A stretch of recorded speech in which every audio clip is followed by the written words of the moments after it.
नमस्कार। कक्षा 9th का साइंस का फर्स्ट लेसन हमारे आसपास के पदार्थ, इसमें हम कुछ टॉपिक पढ़ चुके हैं। पदार्थ के भौतिक स्वरूप में पदार्थ कणों से बना होता है, कणों के बीच रिक्त स्थान होता है, ये कण अत्यंत सूक्ष्म होते हैं। ये हम कुछ प्रयोगों से जान चुके हैं। आज हम पढ़ेंगे इसके बारे में कि पदार्थ के कण निरंतर गतिशील रहते हैं। क्या वास्तव में ऐसा होता है? कुछ प्रयोगों से, कुछ तथ्यों से हम इसे जानते हैं। आप बताइए कि किसी कमरे में एक कोने पर एक अगरबत्ती रखी हो जिसे अभी जलाया नहीं गया हो, तो क्या उसकी सुगंध पूरे कमरे में आती है?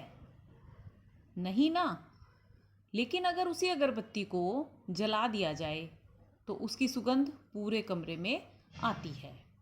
इसका अर्थ है पदार्थ के जो कण हैं वो निरंतर गतिशील रहते हैं, लेकिन ठोस से द्रव में और द्रव से गैस में ये गतिशीलता बढ़ती जाती है। इसीलिए जलती अगरबत्ती की खुशबू दूर दूर तक हमें मालूम पड़ती है। इसी प्रकार एक छोटा सा प्रयोग और हम करके देख सकते हैं। एक गिलास में पानी डालते हैं और उस पानी में एक बूंद इंक डालते हैं। आप देखिए किस तरह से इंक धीरे धीरे पानी में घुल रही है।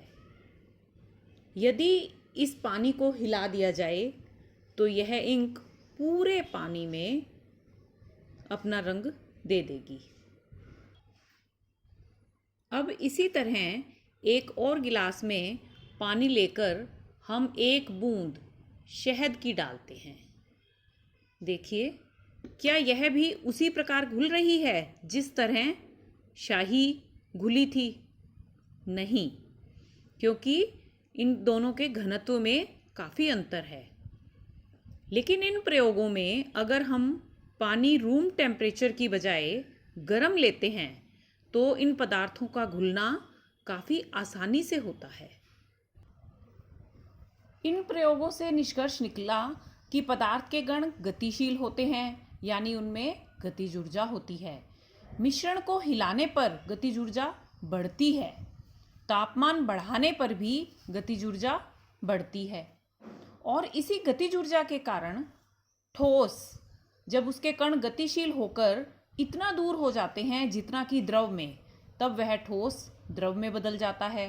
और द्रव जब उसके कण इतनी दूर आ जाते हैं गतिज ऊर्जा के कारण जितना कि गैस में होते हैं, तब वह द्रव गैस में बदल जाता है।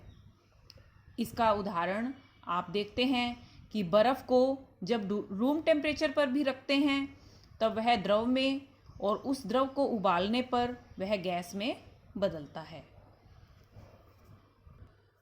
दो भिन्न भिन्न पदार्थों का अंतःमिश्रित होना उन कणों के रिक्त स्थानों में समावेश के कारण होता है। जैसे हमने अभी पानी में शाही और शहद डाला तो पानी के कणों के बीच में जो रिक्त स्थान था उनके अंदर शाही ने और शहद ने प्रवेश पाया, जिसके कारण वे अंतःमिश्रित होने लगे।